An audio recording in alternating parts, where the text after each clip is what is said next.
How you doing, guys? Welcome back. It's LSP. It's currently the 6th of June 2022. Before I get into the analysis today, I'm going to be talking about this regulatory bill that's going to be coming very, very soon. Tomorrow, actually, and I'll explain that in a moment. If you're not already subscribed to the channel, please consider doing so. Smash that like button. Let's get this video out to as many people as we can. And with all of that said, let's talk about Cynthia Lummis, right? So Senator Cynthia Lummis' cryptocurrency bill full draft. We just scroll down a little bit here. Lummis will formally release her crypto regulatory bill on June 7th. Her office said when reached, that's obviously tomorrow. And if we just scroll down a little bit more, we can see here the 70-page draft focuses on numerous aspects of US crypto regulation. These areas include which activities will fall under the jurisdiction of the CFTC, the SEC, and other federal regulators. So ultimately, this bill is very extensive. I've actually got the bill on another tab I'm going to show you in a moment. Extremely extensive. And what's interesting is that Michael Saylor has been working very closely with Cynthia to give his opinions and thoughts, on the bill. And it is, like I said, extremely extensive. They've literally thought of everything from CBDCs, NFTs, stable coins, algorithmic stable coins, altcoins, ultimately Bitcoin as well. And when you kind of look at the surface of this, when you have somebody like Michael Saylor discussing with, a senator, a regulatory bill that's going to be, pushed into the cryptocurrency market, that Bitcoin's going to be, that Bitcoin's going to benefit from this ultimately, right? And some of the bigger players. But then when you start to kind of go down the tree, the ones that get affected the most, in a negative way, is the altcoins, right? And the NFTs. These are the ones that are going to be a problem. Stable coins won't be an issue that much. Algorithmic stablecoins, obviously, there's going to be a big no-no, I imagine. But again, I'm going to have to go through the entire bill, which is going to take a lot of time, to be honest. But ultimately, if you just want to kind of look at a hierarchy, Bitcoin's going to be okay, I guess. Some of the big players will be all right. And as we filter down from stable coins to algorithmic stable coins, which are, in my opinion, a no-no. And then obviously a bit further down, we've got the altcoins. They're the ones that are going to be affected the most, I think, right?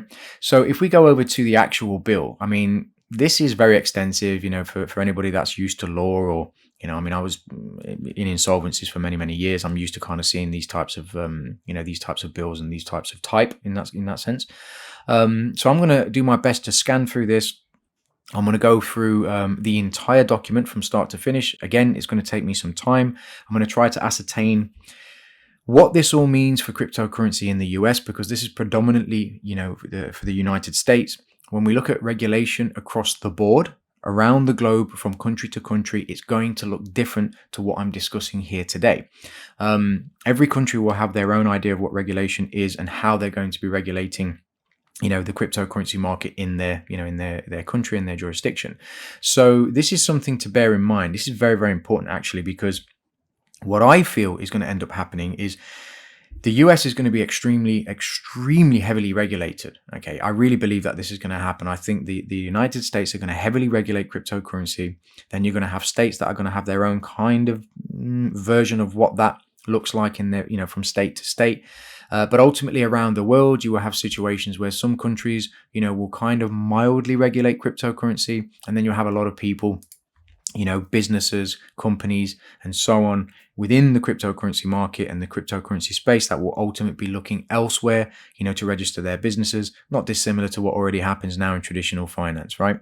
So again, I don't want to go into too much detail with this at the moment because I can't, I don't want to say things that are incorrect. I want to go through the entire bill. I want to have a look. I want to get, the information from lots of multiple sources. I'm sure there's plenty of articles about this. I'm going to be watching a lot of YouTube videos because there will be content creators that are going to be covering this as well. Some of whom I think are absolutely amazing and do a really good job. Once I've got a very good feel for what all of this means for cryptocurrency in the United States, then obviously I will do an update video and go through some, some details. And like I said, probably about 3-4 weeks ago, I've been, keeping a tabs of the whole regulation or the regulatory side of things because we know it's coming. There's nothing we can do about it. We have to accept it. But to what degree that regulation looks like from country to country, it remains to be seen at the moment. But by the looks of this, sorry, I just had to wait to get to the end. But by the looks of this, this is looking like it's going to be extremely heavily regulated. They always come under the guise of, protection, and we need to do this, that, and the other. But ultimately, for those that are able to kind of go through all of this and read between the lines, ultimately, taxes are going to go up. Or not taxes are going to go up, but the cryptocurrency market is just going to be used as another excuse. Oh my God, look, straight away. Tax treatment of digital assets lending agreements, implementing effective IRS guidance, so on. We already know this is coming. But I digress. I don't want to go into too much detail. I just want to make sure that I have a really good grasp of what this bill actually is and what it represents for the United States. And then, like I said, I'll do an update video and see where we kind of stand with that. So let's get over to Bitcoin. Let me just do this. So Bitcoin, nice run, right? And as I was saying in the morning review, this level here, it's really nice to see that this level is holding. It doesn't mean that Bitcoin is just going to explode. It's just going to go. It's a turning point. This is it. This is the one.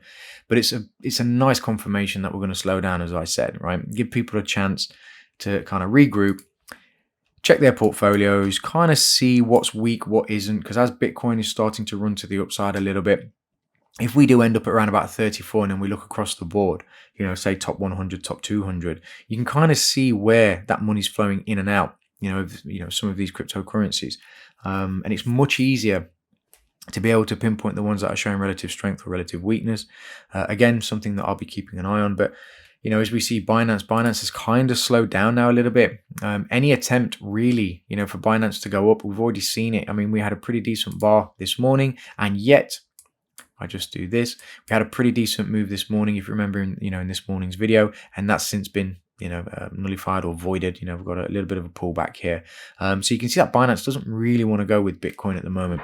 Any tick down on Bitcoin is causing more of an aggressive move down on Binance, whereas any move up on Bitcoin, isn't creating the same amount of momentum, in terms of the movement. So something to definitely be mindful of.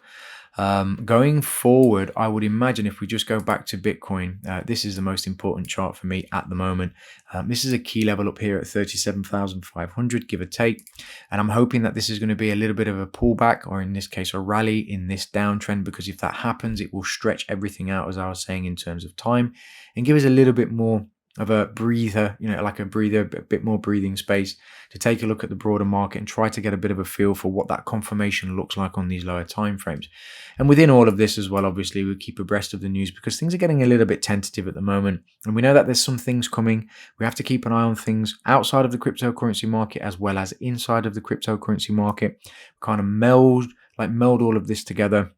And then hopefully we have a cohesive understanding of what could potentially be coming over the next 2 to 3 months. So with all of that said, hope everyone's having an absolutely fantastic day or evening wherever you are in the world. Look forward to the update.